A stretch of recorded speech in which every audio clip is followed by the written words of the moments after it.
Welcome back to EDUSPLORER. I want to thank you for watching. If you are joining for the first time, I appreciate your time. For those of you who continue to watch our videos, please, we appreciate your time every day. In this episode, I want to dive into the United States of America strategy into the continent of Africa. Each time we talk about the US's relations with Africa, and we point out to the flaws, it doesn't sit well in the geopolitical circles. But it's important that we continue to talk on this geopolitical engagement. Like I said, geopolitics is brutal, and Africa is waking up and calling the shot in several areas, questioning the value and the importance in other areas of its strategic partners. Today, I want to look at the US's strategic options in the region. If you go back to the US strategy for Africa in 2022, in the previous administration, there were specific things that were relevant. But first, before we have a back and forth conversation, let me give you some context. If you are joining us for the first time, we want to thank you for watching. In this episode, I will be diving into the reason why Africa's geopolitical importance cannot be ignored anymore. I will be looking at some specifics here. I will dive into geopolitics, illustrating Africa's most important geographic locations, why Russia, China are vying for the continent in terms of partnership and strategic development. More importantly, Europe and the United States of America ignoring Africa at your own peril. I will illustrate like you have never before seen. I would encourage you to watch this video to the end for clarity and better understanding. So without any much delay, let's just dive straight into it.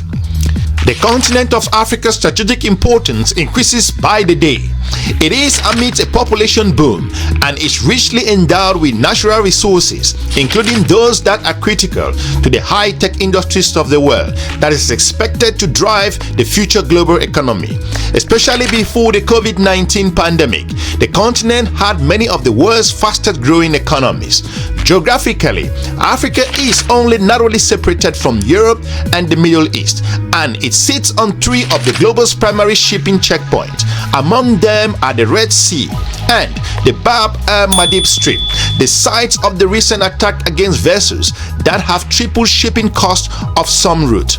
17 submarine data cables, and some of which connect Europe to Asia and also transit the Red Sea, making it one of the decent and also densely collection of subsea cables in the world. If you look at other aspects, because of the continent's size, the African group at the United Nations General Assembly has significant voting power. This has practical relevance given that some of the United Nations specialized agencies, such as the International Telecommunication Union or the International Civil Aviation Organizations, are norm and standard setting bodies. African countries, relatively recently colonial past, also grant the African group a moral authority that enhances the continent's diplomatic influence. If you look at the geopolitics at play, some of Africa's primary competitors understand Africa's importance and conduct their foreign policy accordingly. China is the continent's largest bilateral trading partner and lender, and one of its largest source of foreign direct investment, the FDI. This year alone, China will host the 9th edition of its Triennial Forum on China-African Cooperation, which routinely attracts nearly every African heads of state. With two exceptions, the Chinese foreign ministers had made Africa his first international visit of the year, each year for the past 3 decades. Beijing strongly promotes China's constructions in the African continent, in partly by requiring that Chinese companies implement most projects it funds. Because of this, Chinese firms have built important infrastructure across the continent of Africa, including government buildings, ports, and also great majority of telecommunication networks. China also selects Djibouti, perched on the Bab el-Mandeb Strait, to host its first overseas military base. If you look at the strategic importance of the continent of Africa, considering the portion with regards to Russia, Russia's interaction with Africa goes back before the collapse of the Soviet Union, as we we've pointed out on this channel. Russia is increasingly asserting itself on the continent. Its Wagner Group, now known as the Russian Expeditionary Corps, has embedded itself in strategic and also lucrative areas in countries like Libya, Mali, and also Central African Republic. More importantly, Russia's presence may have contributed to the expulsion of French forces from several countries in the Sahel region. Foreign Minister Sergei Lavrov visited African continent 4 times in the last year and a half, and Moscow's other diplomatic initiatives, such as last year's Russian-African Forum and this year's Forum on combating neocolonialism, gathered African ruling parties and heads of states. This is in addition to increasing Russia's African trade over the last 15 years, a recent flurry of military agreements, and continued weapons sales in other strategic areas with regards to the Africans' need in various areas to defend their own territory in several ways. If you look at the US strategy for the continent of Africa, for putting it into perspective, it is important that we talk about the insight as to how the US perceives its policy. With the new United States of America Secretary of State for the world, he perceived that foreign policy from the United States will be from the United States of America interest. I find that really mind-boggling and confusing. This is not where the African or how the African people see their foreign partners to approach strategic engagement. If you look at aspects, African countries are making the decision to select their own partners. This hasn't gone well with regards to other Africa's geopolitical partners in Europe and the United States of America. Reversing these negative trends for the United States of America's interests will require longer-term reforms to Americans' foreign policy. For instance, reorganizing the focus of American engagement in Africa to motivate and facilitate the US private sector activities on the continent.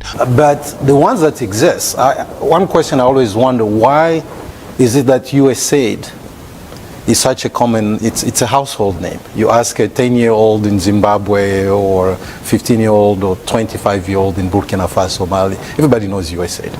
Those of us who grew in Africa, we grew up with USAID. The handshake on every product that the US delivered to Africa was all there. You know, the symbol that the friendship is the partnership. If you ask people, the young entrepreneurs, what is DFC? It's not a household name. So I think, as excited as I am to see what will be unveiled, I'm actually more excited to see if they will be talking about scaling up what already exists. In other words, what does Power Africa do? What are the major projects that Power Africa has delivered? Yeah. What's the major project that Prosper Africa has delivered or has helped negotiate or so on? So that's something I always wonder. But the other thing that we've been hearing a lot as we engage with scholars and the press and others, is China the driver behind this summit? Or Russia, for that? I think the answer is yes and no. I think a lot of things are driving this summit, right? I think certainly China's the elephant in the room because they have really gone in very aggressively, and let's be clear, like, it's been 20 years that China has been developing these ties. The FOCAC, the China-Africa Summit, has been going on for 20 years. You know, they are not new to this game. And so for us to just now be kind of waking up to the inroads that China has made, I don't think that's a fair assessment. I think we've been kind of aware of this. I think one of the big wake-up calls for Washington was the UN vote on condemning Russia's invasion of Ukraine back in April. I think there was a kind of assumption, maybe even a laziness on the part of U.S. officials that, of course, Africa saw the situation the way we saw the situation, was that this was a totalitarian state attacking a democratic state. Good guy, bad guy. Yeah, I mean, I think for us it was really black and white like that, and I think there was a certain shock when Africans expressed a different view on that, or at least a more nuanced view. And this has, I think, been a wake-up call to Washington that if you want to be the leader of the free world, then you have to be able to rally the free world around these issues. Right. And they weren't able to fully rally African states, and African states expressed a lot of discomfort about having to choose, right? And that's been a theme. That's been a kind of a subplot of this whole summit, and frankly of Biden's approach to Africa, right? Which is you don't have to choose, but clearly we are using the summit to make the case why they should be choosing Washington as their preferred partner for business, for security, for you name it. And so I do think that there are a number of reasons, but I also think that there is a recognition here that it's been 8 years since we've had a summit, that under the Trump administration, Africa was not given the attention it needed. In fact, it was derided and insulted on many instances, and that we have a lot of work to do to get back to where we were, even 10 years ago. That there has been a drift in U.S. policy, and that the United States doesn't look like the same reliable partner that it once was. And so I do think that this summit is an effort to both acknowledge that and also begin to rebuild some of the lost trust that we have with African countries. This is a main problem that we've been talking out in regards to how U.S. perceive its engagement in Africa. China and Russia have clouded the Americans' strategic engagement and reasoning or strategic interest in the continent of Africa. The U.S. cannot plan anything in terms of investment or growth and development in the region without basically considering it from China's perspective. I've always said, come clear and do something for the region, and we all will know your African partners will assess you based on that. The Lobito corridor is an important aspect that we begin to see the United States of America considering that particular project. However, if the U.S. cannot deliver Lobito, it will be scandalous regards their engagement, as we all see the transition at the moment from former President Joe Biden to the current President Donald Trump. So the lost trust, you think, is this a product of the years after the collapse of the Cold War, that the U.S. has continued to, let me put it this way, my sense is the U.S., the biggest impediment to U.S. engagement in Africa is the United States. It's not China, it's not Turkey. Africa is open for business. There's no single African country that I know of that says, we don't want Americans over here. We don't want your presence here, we don't want your company. Every single one would like to see America's leadership. Not just leadership in the ways that you describe the various issues, leading on peace and so, but really leadership in come work with us, be partners. Stop asking our questions about Chinese and Turks. There's absolutely, so my view, and I'll be curious to hear what you think, is because of all the lenses that you've mentioned, the various perspectives that are wrong or not seeing seeing clearly what is in front of us. So often businesses will say, well, there's no rule of law over there. There is no this, there is no that. The entire risk, Fitch or who's giving the rating out of New York, right? Yeah. But so what is it that the Chinese are seeing that we are not seeing, obviously? Risk is risk. What is it that the Turks are seeing? So this entire notion, we spent a lot of time in a place like Washington talking about great power competition, which frankly, I don't see. I mean, if there's a great power competition in Africa, the US is definitely not one of the competitors, right? So maybe if we take the exception of Djibouti, where you see the Chinese, the Americans, the French, and the Turks, yeah, that's a very microcosmic setting and it's very unique to Djibouti. But for the rest of the continent, you actually see the ascendancy of Turkey, and its soft power. They're building stuff, they're building roads. It's not just the Chinese. You go to places like Kampala, in Uganda, you go to DRC, you go to other capital. Not only you see this work, physical work that the Turks are doing, but then you see the big Turkish international schools. There was a time where it was all the American international school, the French international school, the Brits. Now you have Galaxy School in places like Kampala. You go to Kinshasa, you have École Internationale Turque and so on. Then you have Turkish Airlines, which becomes like the big shuttle that Africans are using to get around. So it's my sense that with all the stuff that we're talking about, Russia, get the question of Russia, what they're doing, Well, you study Russia in Africa. It's pretty small, and there's nothing new there. I mean, maybe the novelty is Wagner Group, but everything else that the Russians are doing, the stuff they've been doing over the last 60 years. Would you agree that the U.S. is actually primarily its own impediment in engaging with Africa? Well, if so, to what extent?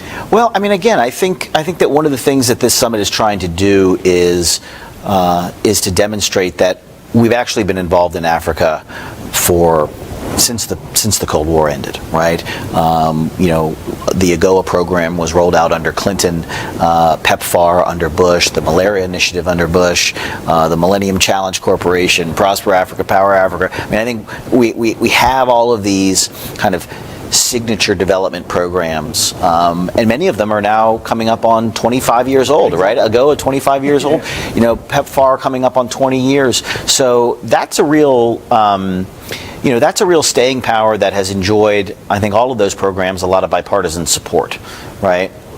So I think that we're of two minds of Africa here in Washington. There are those who see a lot of opportunity, and there are those who just see it as problems in need of resolution. I think the interesting thing about the Chinese is, if you read, so China released a strategy for Africa, not unlike the Biden administration did. They released theirs about a year ago. But if you read that strategy and then you hold it next to the Biden's, it looks very similar. The language that they use about partnerships is very similar. What's interesting about China, I think, is that China sees Africa the way it saw itself 30 years ago. It sees a large, developing continent with huge potential, just like it was 30 years ago. It sees a growing youth population, just like it had a generation and a half ago. And so it is connecting to Africa through a shared experience. Right? And so what I hear from Africans is that, when we come to China for a summit, everybody gets their 15 minutes with President Xi, right? And we are treated as equals. We are not talked down to, we are treated as equals. And I think that in this day and age, that's really what Africans want, and that's where Washington has to get to. I think you've said this before, we still harbor a lot of paternalism along with the Europeans towards Africa. We tend to look down at Africans. We tend to see it as a place where we send aid and not treat them as equals. And so we have to be sensitive to those criticisms, and we have to be sensitive to the fact that in many cases the Chinese are getting it right. I mean, they are treating African countries with a level of respect that they have traditionally not been afforded. We make it a big deal, and I wrote this in the piece that you and I wrote the other day, right? Which is, these kinds of summits and these kinds of meetings, they can't be extraordinary. They have to just be matter of course. Correct. They have to, if there's going to be a success in this relationship, is that this kind of thing becomes boring. It becomes just another thing that we do on a host of things that we are doing to engage in the continent, right? The fact that it is so extraordinary is actually part of the problem, I think. Correct. And the problem goes back, of course, President Obama, when he hosted the summit in 2014, could have hosted the summit in 2015. He could have hosted another one in 2016. I'm still wondering why that didn't happen. For those in the policy corridor in the United States of America and European partners that are dealing with Africa to ignore the current situation in the region, why Africa is so important and possess important strategic importance for the region, whatever way you put it, African countries have emerged. They are beginning to make their own decision. If you consider Africa's geopolitical partners in Europe and the United States of America, It's important that Africa is approached in a manner that provides the continent with regards to its importance. Africa really wants to do business and open its corridors to deal with other foreign partners. However, the continent's importance can never be ignored, as we've pointed out. Hopefully, we've informed you with regards to the importance of the continent of Africa and why China and Russia are strategically placing themselves in the region. We want to thank you for watching. Let us know what you think with regards to this particular importance of this continent of Africa. Leave us your comment and keep the conversation going. If you are new to this channel, we encourage you to watch some other informative videos on the YouTube channel. We are looking forward to meeting you soon in our next episode. Have a good day. Bye-bye.